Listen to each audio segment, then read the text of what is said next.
Louange à l'Éternel à travers son Fils, que le monde appelle ignoramment Jésus-Christ. De son vrai nom, Yahawashaya Hamashiach. Ok, chers frères et sœurs, une nouvelle vidéo pour édifier les 12 tribus d'Israël et les autres nations. Pour commencer, je viens faire cette vidéo pour instruire les frères et les sœurs, les 12 tribus d'Israël qui sont éparpillées dans les 4 coins du monde. Ok, que la venue de celui que le monde appelle ignoramment Jésus-Christ est proche. Ok, c'est proche et on n'a pas le temps, il n'y a pas le temps pour qu'on continue à jouer les jeux que nous avons toujours joués. On n'a pas le temps et beaucoup seront surpris parce que Jésus, il reviendra comme le voleur dans la nuit. Ok, alors pour commencer, je vais lire le livre d'Ésaïe. Ça, c'est le livre d'Ésaïe au chapitre 8, verset 20. Il dit, pour l'instruction et le témoignage, sûrement, on s'exprimera, il dit, sûrement, on s'exprimera selon cette parole, d'après laquelle il n'y a pas d'aurore. Ouais, donc, à travers Ésaïe, Dieu est en train d'instruire le peuple d'Israël que si quelqu'un, quelle que soit la personne, veut dire quoi que ce soit, on doit faire recours à la Bible. Il dit qu'il n'y a pas d'aurore pour la parole de Dieu. C'est-à-dire tout ce que nous faisons, tout ce que vous faites, frères et sœurs, vous devez toujours faire recours à la parole de Dieu. Ok? Je vais aller dans le livre de 1er Pierre. Je vais lire 1er Pierre. Ok? 1er Pierre au chapitre 4, verset 1, verset 11. Ça, c'est 1er épître de Pierre, 1er épître de Saint-Pierre, au chapitre 4, verset 11. Et je vais lire. Il dit, si quelqu'un parle, que ce soit comme les paroles de Dieu. Donc, déjà, c'est clair. Si nous devons parler, que ce soit à notre père, à un frère, à qui que soit, que ça soit toujours selon la parole de l'Éternel. Ok? Si quelqu'un assure le service, comme j'assure le service, ok, que ce soit comme par un mandat reçu de Dieu. Quel est le mandat reçu de Dieu? C'est la Bible. Au fait, la traduction en français et en espagnol n'est pas bien. Ils n'ont pas bien fait la traduction. Donc ça fait que le vrai sens des mots, ils n'ont pas mis. Ils ont enlevé beaucoup de mots, ils ont mis des mots ils veulent pour tromper et décevoir le peuple. C'est pour ça que c'est mieux de toujours lire en anglais. La Bible du roi James, ok, de l'année 1611. C'est la meilleure Bible qu'il faut lire. Ok? Et je vais continuer. Il dit que ce soit comme par un mandat reçu de Dieu, afin qu'en tout, Yahweh Dieu soit glorifié par Hamashiach, Yahweh Shaya, Christ, à qui sont la gloire et la puissance pour les siècles des siècles. Amen. Vous voyez? Alors sans plus tarder, je vais aller dans le livre de Matthieu au chapitre 25 parce que c'est là que je veux m'accentuer. C'est l'écriture sur laquelle je vais passer plus de temps. Ok. Et ça, c'est le livre, c'est l'évangile selon Saint Matthieu au chapitre 25, verset 1. Il dit, alors il en sera du royaume des cieux comme de 10 vierges qui s'en allèrent, munies de leur lampe. Ici, la lampe dont il parle, c'est leur vie. C'est la vie. Qu'est-ce qu'on fait souvent avec une lampe? Ça vous permet de voir. Ok? La lampe vous permet de voir. Maintenant, pour que la lampe puisse s'allumer, il vous faut quelque chose. Soit il vous faut de l'électricité, soit il vous faut de l'huile. En cette période, c'était de l'huile qu'il fallait mettre. Ce n'était pas l'électricité que nous avons aujourd'hui. Ok? C'était de l'huile. Et c'est quoi l'huile selon la Bible? C'est la parole de l'Éternel. C'est les lois, les commandements. Ok, je vais continuer. À la rencontre de l'époux. Donc, c'est 10 vierges, ok, qui vont rencontrer leur époux, celui qui va les marier. Or, 5 d'entre eux étaient sottes et 5 étaient sensés. Sottes, ça dit sans intelligence. Mais comment? De quelle intelligence? Ils n'ont pas le savoir de l'Éternel, la sagesse. Parce que c'est cette loi qui est la sagesse. Ok? Et il dit, Il dit, et 5 étaient censés. Les censés, c'est ceux-là qui ont la crainte de Dieu, qui observent, qui mettent en pratique les lois et les commandements. Ok? Il dit, les sottes en effet prirent leur lampe, mais sans se munir d'huile. Vous voyez? Ils ont leur vie, mais ils ne veulent pas mettre en pratique les lois et les commandements de l'Éternel. C'est ça qui est la source de vie. Comme c'est écrit dans le livre de Baruch. Lisez dans le livre de Baruch au chapitre 4, versets 1 à 4. Ok? Et je vais le lire. Nous allons en venir là. Tandis que les censés en même temps que leur lampe prit de l'huile dans les fioles, comme l'épouse se faisait attendre. Jésus, c'est Jésus l'épouse. C'est Amachia, c'est lui l'époux. Ok? C'est lui l'époux. Donc, comme il ne vient pas déjà si tôt, tout le monde fait ce qu'il veut. Chacun veut faire ce qu'il veut. Ok? Tout le monde veut devenir riche. On veut gagner l'argent. Il dit, comme l'épouse se faisait attendre, elle s'assoupit toute et s'endormit. Donc, s'endormir, genre, c'est que chacun fait ce qu'il veut. Comme aujourd'hui, vous êtes chrétien, d'autres, ils sont christianistes, d'autres sont musulmans, d'autres sont, comme ils sont bouddhistes, tout ça là. D'autres, ils font le vaudou, chacun fait ce qu'il veut. Ok? C'est de ça il parle. Il dit, mais à minuit, un cri retentit. Qu'est-ce qui se passe à minuit? Souvent à minuit, tout le monde dort, normalement. À part ceux qui sont dans la nuit, ou qui travaillent au fond. Normalement, à minuit, tout le monde dort. Maintenant, à minuit, quand tout le monde dort, qu'il y a un cri, on se réveille. De quel cri il parle? Il parle de la parole de l'Éternel. La Bible qui est enseignée, c'est de ça. C'est comme nos frères qui sont dans les rues, comme je le fais aussi, presque tous les vendredis, avec un autre jeune frère, où nous allons enseigner la Bible dans la rue Urgence. Ok? Distribuant les prospectus ici et là, nous le faisons. Et comme j'enseigne aussi sur l'Internet, il y a des gens qui vont prendre ça au sérieux, qui vont se réveiller et se repentir et revenir vers Dieu. Il y a d'autres qui ne vont pas le faire. C'est de ça il parle. C'est le cri, ça. C'est le cri maintenant que je vous donne actuellement, à l'heure où je vous parle. Ok? Il dit, mais à minuit, un cri retentit. Voici l'épouse, sortez à sa rencontre. Alors toutes ces vieilles se réveillèrent et apprêtèrent leurs lampes. Et les sottes de dire aux sensés, donnez-nous votre huile, car nos lampes s'éteignent. Mais celle-ci leur répondit, il n'y en aura sans doute pas assez pour nous et pour vous. Allez plutôt chez les marchands et achetez-en pour vous. Elles étaient parties en acheter.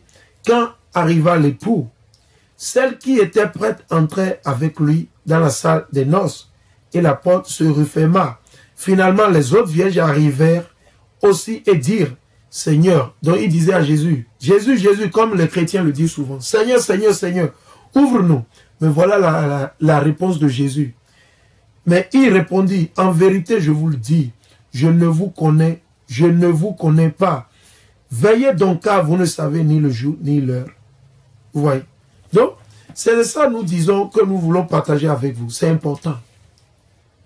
Je ne sais ni l'heure, ni vous ne savez. Personne ne sait l'heure. Même Jésus, il ne sait même l'heure. Les anges, ils ne savent même l'heure. Mais Jésus, il arrivera au moment où vous ne l'espérez pas. Et ce, c'est déjà trop tard. Nous ne souhaitons pas ça à personne. Alors, chers frères et sœurs, nous vous exhortons à mettre en pratique les lois et les commandements de l'Éternel. C'est la clé. Ces lois et ces commandements ne sont pas même compliqués. C'est seulement 613 lois et commandements.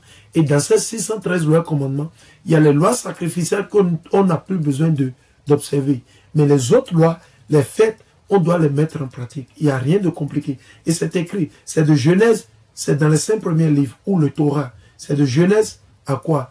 À Deutéronome. Alors, chers frères et sœurs, nous vous invitons, nous vous exhortons. Nous, moi, je ne suis personne. Observez les lois et les commandements de l'Éternel, pas plus ni moins. Et vous aurez la vie. Toutes les maladies, tout ce dont vous souffrez, Dieu vous guérira.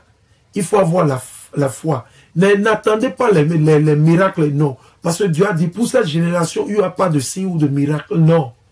Il n'y en aura pas. Les miracles que vous voyez dans vos églises, ce ne sont que des déceptions. Ça vient directement de Satan. C'est les francs-maçons, c'est des gens qui ont vendu leurs âmes aux démons. C'est vous savez, ils performent de ces genres de miracles. Jésus a déjà dit, il n'y en aura plus. Le seul, c'était quoi? Le signe de Jonas. C'est tout. À part ça, c'est fini, il n'y a plus rien. Je vais lire. Ça, c'est Matthieu chapitre 24. Et je vais lire versets 42 à 51. Et je lis. Il dit, veillez donc. C'est ce que Jésus dit, veillez donc. Parce que vous ne savez pas quel jour va venir votre maître. Personne ne sait quel jour Jésus viendra. Comprenez-le bien. Si le maître de maison avait su à quelle heure de la nuit le voleur devait venir, il aurait veillé et n'aurait pas permis qu'on perçât le mur de sa demeure. C'est pareil. Si vous savez que quelqu'un vient chez vous pour voler la nuit, vous allez vous préparer. Mais quand vous ne le savez pas, vous endormez. Et qu'est-ce qui arrive? Il vient, il détruit tout, il tue, il fait. C'est comme ça que Jésus revient. Il revient pour détruire et tuer. Il revient, c'est ce qu'il revient pour faire. Mais les églises ne vont pas vous enseigner ça. Tout ce qui vous dit que Dieu est amour, Jésus est amour, c'est faux. Dieu, il balance. C'est Dieu qui a créé le mal et le bien. Il balance. Avec Dieu, c'est la balance. Ok? C'est lui qui a créé Satan. C'est lui qui a créé Jésus. Il utilise les deux. Satan, c'est pour ceux qui vont le désobéir, qui ne vont pas observer ses lois et ses commandements. Jésus, c'est pour ceux qui vont obéir et mettre en pratique ses lois et ses commandements. Alors, que personne ne vous trompe, que personne ne vous déçoive. Et assez et assez. Assez pour ces politiciens qui vous mentent, ces prêtres, ces mon père, ces évêques, ces pasteurs. Non. Enough. Et assez, c'est assez. Ok? Et je vais continuer. Il aurait veillé, n'aurait pas permis à son père salut. Ainsi donc, vous aussi, tenez-vous prêts, car c'est à l'heure que vous ne pensez pas que le Fils de l'homme va venir. Quel est donc le serviteur fidèle et avisé que le maître a établi sur les gens de sa maison pour leur donner la nourriture en temps voulu? Heureux ce serviteur que son maître en arrivant trouvera occupé de la sorte. C'est-à-dire, vous êtes occupé en mettant en pratique les lois et les commandements de Dieu. Prenez la Bible, lisez-le. Prenez la Bible et lisez-le. Pour commencer, commencez par lire à partir de Genèse. Comprenez les lois et les commandements premièrement. Et après ça, vous allez vous jeter sur les choses les plus dures. Ok? Mais, si ce mauvais serviteur dit en son cœur, mon maître tarde, comme les chrétiens le disent, et qu'il se mette à frapper ses compagnons comme on le fait, à manger, à boire en compagnie des ivrognes, ok? Le maître de ce serviteur arrivera au jour qu'il n'attend pas et à l'heure qu'il ne connaît pas. Il le retranchera et lui assignera sa part parmi les hypocrites. Là seront les pleurs et les grincements de dents. Ok? Nous ne souhaitons ça à personne, chers frères et sœurs. Je vais aller dans le livre de Luc au chapitre 12. Ok? Luc au chapitre 12, versets 31 à 40. Luc au chapitre 12.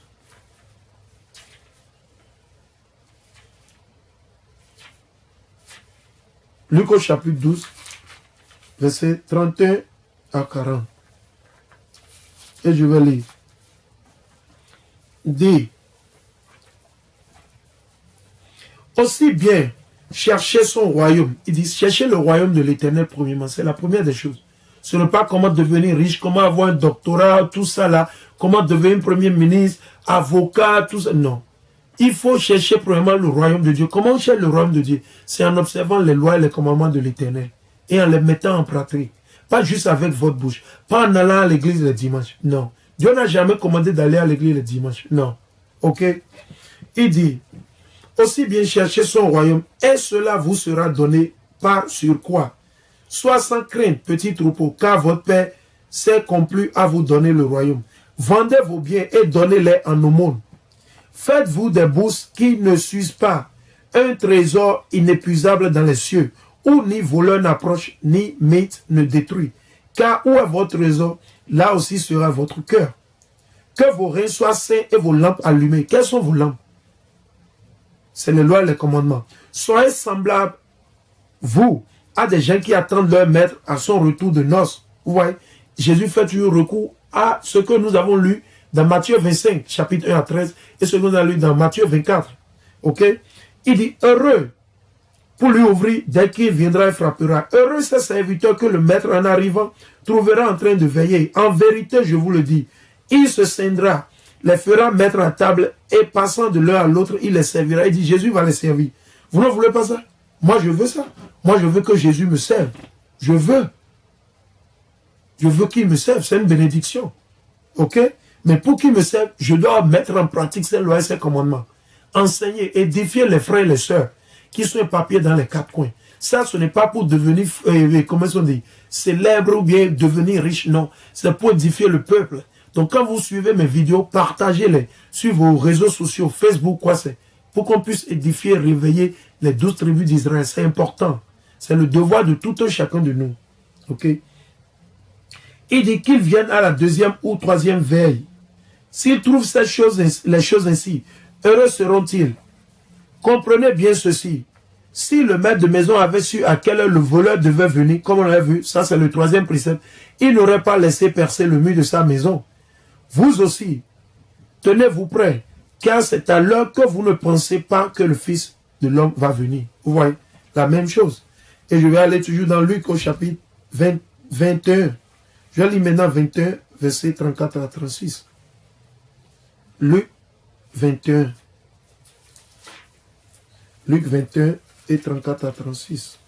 Ça, c'est Évangile de Jésus selon Saint Luc, au chapitre 21, versets 34 à 36. Il dit, tenez-vous sur vos gardes, de peur que vos cœurs ne s'apéantissent dans la débauche. La débauche. Vous voyez, donc vous, les chrétiens, vous avez toujours tendance, on nous a enseigné que les lois, on n'a pas besoin de gagner, que Jésus est mort, que non, c'est faux. Tout ça, c'est faux. Jésus n'a jamais dit ça. Il dit quoi? Tenez-vous sur vos gardes, de peur que vos cœurs ne s'apéantissent dans la débauche, l'ivrognerie, les soucis de la vie, ouais, les soucis de la vie que nous avons toujours. Et que ce jour-là ne fonde soudain sur vous, comme un filet. Qu'est-ce qu'on fait avec un filet? On attrape. Et quand vous attrapez quelque chose avec un filet, vous le tuez. C'est ce que ça dit. Car il abattra sur tous ceux qui habitent sur la face de toute la terre, sur tout le monde, même sur moi. Il dit, veillez donc et priez en tout temps. Il a dit de veiller et prier en tout temps. Il n'a pas dit juste les dimanches. Ok? Afin d'avoir la force d'échapper. Donc c'est en veillant et en priant, en mettant en pratique les lois et les commandements de Dieu, que vous allez échapper au malheur que Dieu va verser sur la terre. Ok? À la force d'échapper à tout ce qui doit arriver. Et de vous tenir debout devant le Fils de l'homme. Vous voyez? Je vais aller maintenant dans le livre de Matthieu au chapitre 3, versets 1 à 2. Ok, tu vas aller là. Ça, c'est le livre de Matthieu au chapitre 3. Au chapitre 3, versets 1 à 2. Et je vais lire. En ce jour-là, arrive Jean le Baptiste, prêchant dans le désert de Judée et disant, qu'est-ce qu'il a prêché? On va voir. Il dit, repentez-vous, repentez-vous. C'est-à-dire, arrêtez de pécher. Observez les lois et les commandements. C'est quoi le péché? Je vais vous montrer ce que c'est que le péché. Car le royaume des cieux est tout proche. Ok? C'est bien lui dont on a parlé, Ésaïe le prophète. Ok? Maintenant, c'est quoi le péché? C'est l'iniquité. On va aller voir. Je vais aller dans... Ça, c'est le livre de premier épître de Saint Jean. Premier épître de Saint Jean au chapitre 3, verset 4. Il dit, quiconque commet le péché, commet aussi l'iniquité. Car le péché est l'iniquité. Vous voyez? Donc, le péché, c'est l'iniquité. C'est quoi l'iniquité? C'est la transgression des lois et des commandements de l'Éternel. Ok, c'est ça. Alors, maintenant, je vais vous montrer pourquoi on doit observer les lois et les commandements. Par rapport à ce qu'on veut, c'est en observant les lois et les commandements que nous serons délivrés. Ok, c'est le seul moyen. Ok, je vais aller dans quoi? Je vais lire Baruch. Je vais aller dans le livre de Baruch. Ok, ça c'est le livre de Baruch. Au chapitre 4, verset 1 à 4, il dit, elle est le livre des préceptes de Dieu. Oui, ça, c'est le livre des préceptes de Dieu. La loi qui subsiste éternellement. Quiconque la garde vivra. Donc, si vous mettez en pratique, comme Jésus l'a dit, si vous m'aimez, gardez mes commandements. Jean 14, verset 15. Si vous m'aimez, gardez mes commandements. Dans mes vidéos, c'est ma fondation, c'est la fondation, c'est les lois et les commandements de l'Éternel. Le reste, ça va venir. C'est de mettre en pratique les lois et les commandements de l'Éternel. Ok. Il dit, quiconque l'abandonne mourra. Reviens, Jacob. C'est lui qui est le père des 12 tribus. Il dit, saisis-les, marche vers la splendeur à sa lumière. Ne cède pas à autrui ta gloire, à un peuple étranger tes privilèges. Heureux sommes-nous, Israël. Ce qui plaît à Dieu nous fut révélé. Ouais. C'est très simple. Très, très simple. Je vais aller dans... Je vais lire Ecclésiaste. Ok. Je vais lire d'abord Ecclésiaste au chapitre 32. Et je vais lire Ecclésiastique chapitre 32. Je vais lire le verset 23 à 24. Et je vais le lire. En toute chose, veille sur toi-même. Cela aussi c'est observez les commandements. Vous voyez, observez les commandements. Celui qui a confiance dans la loi observe ses préceptes. Vous voyez, si vous avez confiance en la loi, vous observez les préceptes de Dieu. Celui qui met sa confiance dans le Seigneur ne souffre aucun dommage. Vous n'allez pas souffrir. Les maladies dont vous souffrez, quelqu'un vous avoue, tout ça, ça partira. Dieu va vous délivrer. Aujourd'hui, c'est le jour, comment on dit, de la rémission des péchés. Déjà demain, le mardi. Parce que nous sommes dans le 7e mois de l'année. Ok? 7e mois. C'est appelé Tisri. Ou Tishri. Ou Tishri en hébreu. Ok? Le 7e mois. Ok? C'est septembre, octobre. Ça, c'est le 7e mois. Ok? Maintenant, je vais lire dans Ecclésiaste. Ok? Je vais lire Ecclésiaste. Ça, c'est Ecclésiaste au chapitre 12, verset 13 à 14. Il dit, fin du discours. Tout est entendu. Crains Dieu et observe ses commandements. Car c'est là tout l'homme. Oui, Dieu fera venir toute œuvre en jugement. Tout ce qu'elle recèle de bon ou de mauvais. Vous voyez, on doit mettre en pratique les lois et les commandements. Pas juste avec la bouche. Pas aller à l'église. Non. Aller à l'église le dimanche, ça ne va pas nous délivrer. Ok? Je vais aller dans le livre de Romains. Lettre aux Romains. Je vais lire. Lettre aux Romains, chapitre 6, verset 23. Lettre aux Romains, chapitre 6. Soyez patient avec moi. Ça, c'est Romains, chapitre 6, verset 23. Il dit, car le salaire du péché, c'est la mort. Donc, si vous péchez, vous allez mourir. Vous continuez à pécher, vous pensez que Jésus est mort, vous continuez à pécher, vous n'observez pas le sabbat, vous ne mettez pas en pratique, vous allez mourir. Vous allez mourir. Nous ne voulons pas ça pour personne. Nous ne voulons ça à personne. Mais si quelqu'un veut jouer à sa tête, assez dur, ça n'engage que la personne. Ok? Il dit, car le salaire du péché, c'est la mort. Mais le don gratuit de Yahweh Dieu, c'est la vie éternelle dans Amashia Yahweh Shai, notre Seigneur. Ok? Mais comment il faut l'avoir? C'est en observant ses lois et ses commandements. Ok? C'est en observant les lois et les commandements de l'Éternel. C'est le seul moyen pour le faire. Ok? C'est en observant. Ok? Les paiements. Ça c'est dans le chapitre 6.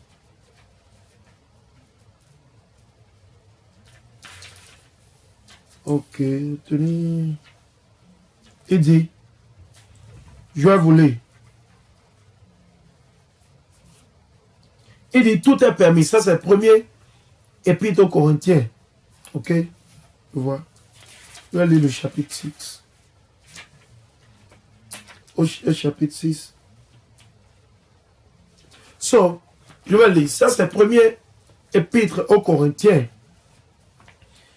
Au chapitre 6, verset 9. Il dit, ne savez-vous pas que les injustes n'hériteront pas le royaume de Dieu? Ça, c'est une question que Paul... C'était une question que Paul il posait à nos frères qui étaient en Corinthe, ok, dans la province de Grèce. Il dit, ne vous y trompez pas, ne vous trompez pas, chers frères et sœurs. Vous qui vous appelez chrétiens, vous vous trompez, ne vous trompez pas. Il dit, ne savez-vous pas, ok, ne savez-vous pas que les injustes n'hériteront pas le royaume de Dieu? L'injustice, le vol, vous tuez. Il dit quoi? Ne vous y trompez pas. Ni impudique, vous savez ce que ça veut dire, impudique, ni idolâtre, vous qui portez la croix, vous qui vous agenouillez pour le faux Jésus blanc, vous qui vous agenouillez pour la Vierge Marie, vous qui envoyez les photos de la Vierge Marie sur WhatsApp ou les réseaux sociaux, vous balancez toutes ces conneries, bon, vous allez périr, vous ne serez pas délivrés. C'est vrai, vous ne savez pas, mais maintenant dans mes vidéos, je suis en train de vous édifier.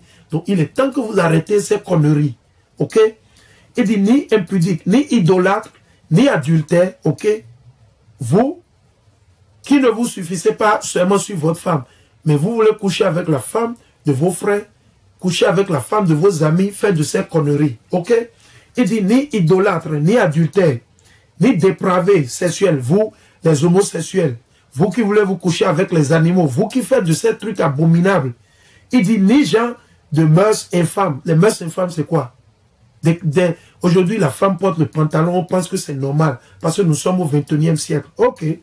Ni voleurs, vous qui volez, vous qui faites vos conneries. Il dit quoi? ni cupide, pas plus qu'ivrogne, insulteur ou rapace n'hériteront du royaume de Dieu. Et cela, vous l'étiez bien. Quelques-uns, mais vous êtes lavés, mais vous avez été sanctifiés, mais vous avez été justifiés par le nom du Seigneur Hamashiach Yahweh et par l'Esprit de notre Dieu. Alors, chers frères et sœurs, j'espère que cette vidéo va vous édifier, vous allez apprendre. Partagez mes vidéos sur vos réseaux sociaux et souscrivez-vous sur mon channel. Et avec ça, je vais dire, louange à l'Éternel à travers son Fils bien-aimé Hamashiach Yahweh. Demain, c'est le jour de l'atonement pour le pardon des péchés. Alors, je vous exhorte, chers frères et sœurs, mettez en pratique les lois et les commandements de l'Éternel. Alors, avec ça, je vous dis que Dieu vous bénisse et shalom.